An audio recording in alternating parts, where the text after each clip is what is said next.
많은 회원분들이 이 식이요법이나 운동을 해도 예전처럼 살이 빠지지 않는 경우가 많다고 하고, 또 어떤 분들은 많이 먹지도 않는데 뱃살이 늘고 그리고 물만 마셔도 살이 찐다고 하세요. 이걸 우리 흔히 나이살이라고 얘기를 하죠. 나이가 들면서 살이 찌는 건 당연하고 필연적이라고 생각할 수 있어요. 하지만 나이살은 나이가 아니라 결국 내 건강 상태를 보여주는 겁니다. 중년의 나이부터는 뱃살을 빼려고 할 때 젊을 때랑 다른 점이 있어요. 중년의 뱃살은 그냥 빼기만 하는 게 아니라 근육을 유지하면서 뱃살만 빼는 걸 목표로 해야 돼요. 오늘은 내 몸의 변화에 대한 원인 3가지를 알려드리고 바꿀 수 있는 현실적인 방법도 알려드릴게요. 안녕하세요. 중년 PT 최태선입니다. 중년 하는데 언제부터가 중년일까요? 일반적으로는 40대, 50대부터라고 생각하죠. 하지만 정확히 말하면 갱년기 증상이 시작되는 시기를 말하는 거예요. 갱년기는 여성 호르몬과 남성 호르몬이 이렇게 줄어드는 시기인데, 그때 호르몬 불균형이 일어나면서 살이 찌고 피곤하고 짜증도 나고 내가 나 같지 않고 그렇게 느낄 때가 많게 되는데, 그때가 우리가 중년의 시작이라고 보시면 됩니다. 자, 그럼 왜 중년이 되면 근육량은 줄고 뱃살은 늘고 그리고 이 뱃살이 빠지지 않게 되는 걸까요? 첫 번째, 여성 호르몬인데요. 여성분들의 몸은 허벅지와 엉덩이에 근육과 지방이 차게끔 시스템이 되어 있어요. 그곳에 에너지를 모아두는 거죠. 그 이유는 바로 여성 호르몬 때문인데, 이 여성 호르몬의 목적은 임신과 출산이에요. 아기를 낳기 위한 준비로 몸이 에너지를 엉덩이와 허벅지에 축적을 합니다. 그래서 여러분들이 출산하기 좋은 40대 이전에는 이 엉덩이와 허벅지에 근육과 지방이 어우러지면서 균형을 유지를 합니다. 언제든지 이 에너지를 가져다 쓰기 위해서. 그런데 더 이상 출산을 할 필요가 없게 되는 중년이 되면 폐경을 5년에서 10년 앞두고 여성 호르몬이 감소하기 시작하죠. 이 시기가 바로 갱년기인 거죠. 이때부터 여러분들이 중년이라고 할 수 있는 거고, 배와 허벅지에 근육이 줄고 지방이 그 자리를 막 차지하게 됩니다. 두 번째, 코티솔이라는 물질인데요. 코티솔은 대사증후군을 일으키는 주범이에요. 과도한 스트레스 상황에 대비해서 이 에너지를 쓸 수 있도록 지방 창고를 늘리는 거예요. 그러니까 여러분들이 스트레스를 받으면 받을수록 이 코티솔이 분비가 되면서 지방 창고를 자꾸 늘려서 여러분들이 스트레스 받을 때 지방의 에너지를 채우려고 노력을 해요.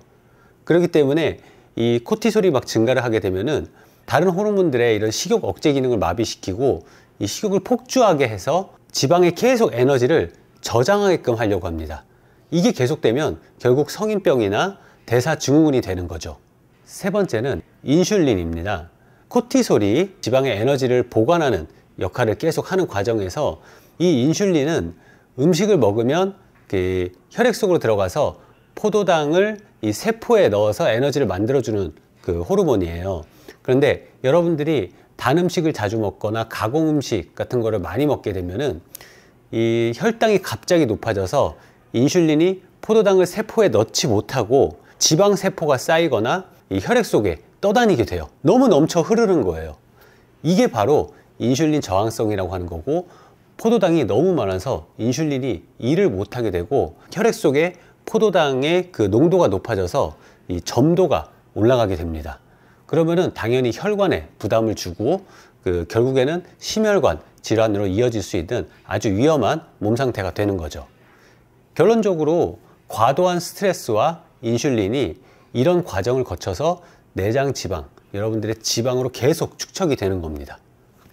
지방은 다른 세포들과 다르게 특이한 성질이 있는데, 이 건강 상태가 안 좋거나 이 생활 습관이 안 좋으면은 지방 세포의 크기가 커져요. 식습관 관리하고 운동을 하면은 지방 세포의 크기가 줄어들게 되죠. 이처럼 지방 세포의 크기는 내 건강 상태를 결정하는 중요한 요소이고, 지방 세포가 크면 클수록 내 근육은 줄어들고 내 건강은 안 좋다고 볼 수 있는 겁니다. 중년의 나이부터는 적극적으로 내 몸의 근육과 지방의 관리를 해야 돼요. 왜냐하면 근육이 빠지면 다시 채우는 게 너무 어렵고, 그리고 근육이 빠지면 뼈가 약해지면서 각종 질환들을 일으키거나 더욱 악화되거든요. 그만큼 우리 몸에서 근육이 담당하는 역할이 생각보다 많고, 더 이상 굶어서 뺀다라던가, 물론 그렇게 해서 빠지지도 않고요.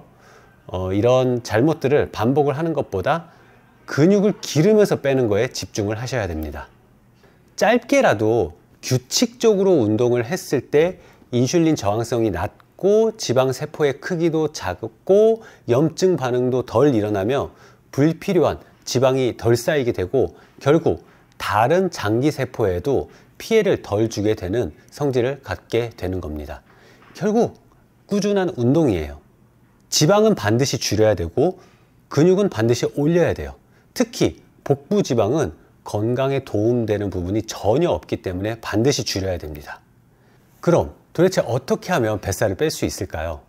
적게 먹고 적게라도 꾸준히 운동하는 게 가장 좋고, 많이 운동하는 거는 시간도 많이 들고 오히려 노화를 가속하면서 이게 다치지 않는 조건에서만 가능한 거예요.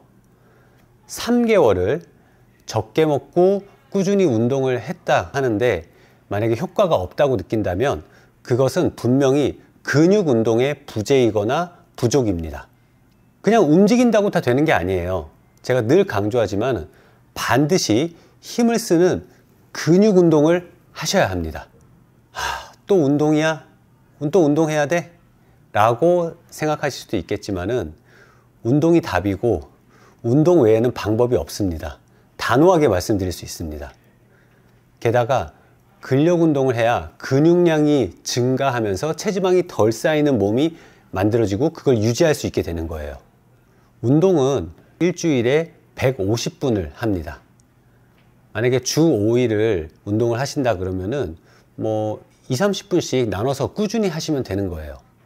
그리고 반드시 움직이는 유산소 운동과 힘을 쓰는 근력 운동을 꼭 같이 병행하셔야 돼요.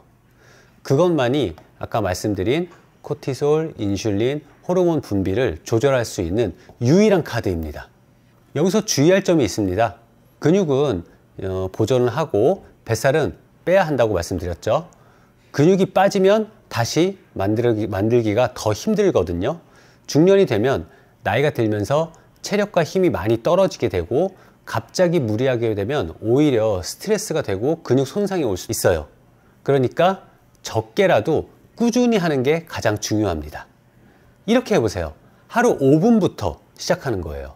장기적인 효과를 위해서는 반드시 꾸준히, 그리고 시간을 조금씩 늘려가면서 운동량을 확보하는 거예요. 하루 5분 운동 영상은 저희 그 영상 마지막에 더보기란에 제가 올려둘게요. 그걸 꼭 시청하면서 한번 따라해 보세요. 그리고 식단은 이것만 지키면 뭘 드셔도 됩니다. 첫 번째, 꾸준한 단백질 섭취입니다. 육류, 어류, 조류에 들어있는 단백질과 필수 아미노산이 부족하면 근육에서 에너지를 가져올 수가 없어요. 그리고 근육이 회복을 할 수가 없어요. 자신의 체중이 만약에 70kg라면은 매일 70g의 단백질을 3회에서 5회 나눠서 섭취하세요. 그러니까 식사하실 때 나눠서 섭취하시고, 혹은 부족하면 간식 때도 단백질을 섭취하는 거죠. 참고로 대부분의 육류, 어류, 조류 100g에는 단백질이 한 20g 정도가 들어 있습니다. 보통 100g 하면은 한 손가락 3개 크기 정도, 여기서 한 요 정도 크기 정도 될 거예요. 요 정도가 100g이라고 생각하시고, 여기에 20g의 단백질이 들어 있어요. 그런데 그러면 한 번에 70g 다 먹으면 되지 않나요? 라고 생각할 수도 있는데, 우리 몸은 한 번 음식을 섭취할 때 단백질을 거의 20g 정도밖에 흡수를 못 합니다. 그러니까 여러분들이 한 번에 많이 먹어도 소용이 없어요. 꼭 나눠서 드셔야 돼요. 나눠서. 두 번째, 탄수화물 중독을 버려야 합니다. 여러분들은 중독되어 있습니다. 우리는 대부분 이 탄수화물 중독이고 비만이고 심혈관 질환을 갖고 있습니다.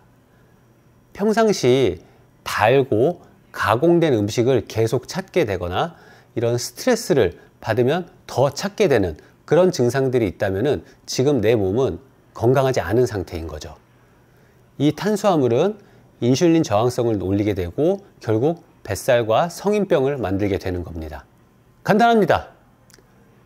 무조건 단 걸 먹지 마라 이런 개념이 아니에요. 정제된 설탕, 정제된 과당이 이제 설탕이죠. 이런 설탕이 들어있는, 과당이 들어있는 것과 밀가루 딱 이 두 가지만 끊으세요. 나머지는 뭘 드셔도 괜찮습니다. 먹을 건 정말 많습니다. 이 두 가지만 끊으시면은 식사는 해결되는 겁니다. 자, 그 다음 세 번째, 비타민 D를 보충을 많이 하셔야 돼요. 비타민 D가 부족하게 되면은 이 몸의 대사 과정이 원활하지 못하게 돼요. 여러분들이 실내 생활을 많이 하시고 요즘 또 추워서 밖에 잘 안 나오시잖아요.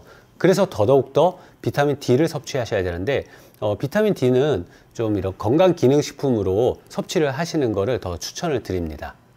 네 번째, 대사율을 높이기 위해서 효소식품을 섭취하는 것을 권장합니다. 이 신체 대사율을 높일 수 있고요. 그리고 지방이 쌓이는 걸 억제할 수 있어요. 자, 여러분들이 반평생을 이렇게 살다 보니 이제는 몸도 마음도 지치고 무겁고 피곤해졌죠. 누구나 할 수 있습니다. 이 3개월을 잘 시작을 하면요. 제가 여러분들이 건강하고 행복한 삶을 살기 위한 몸 만들기 정보들을 꾸준히 올려드리고 있습니다. 그냥 듣고 이해하고 그대로 따라만 해보세요. 그렇게 3개월이라는 시간을 꾸준하게 내 몸 관리를 하시면 여러분들의 남은 인생은 정말 병원도 덜 가고 가고 싶은 데 가고 먹고 싶고 먹으면서 건강하고 행복하게 보내실 수 있게 될 겁니다. 그럼 오늘도 시청해 주셔서 감사하고요. 좋아요, 구독, 알림 설정 아시죠? 다음 주에도 여러분들을 위한 컨텐츠로 찾아뵙겠습니다. 감사합니다.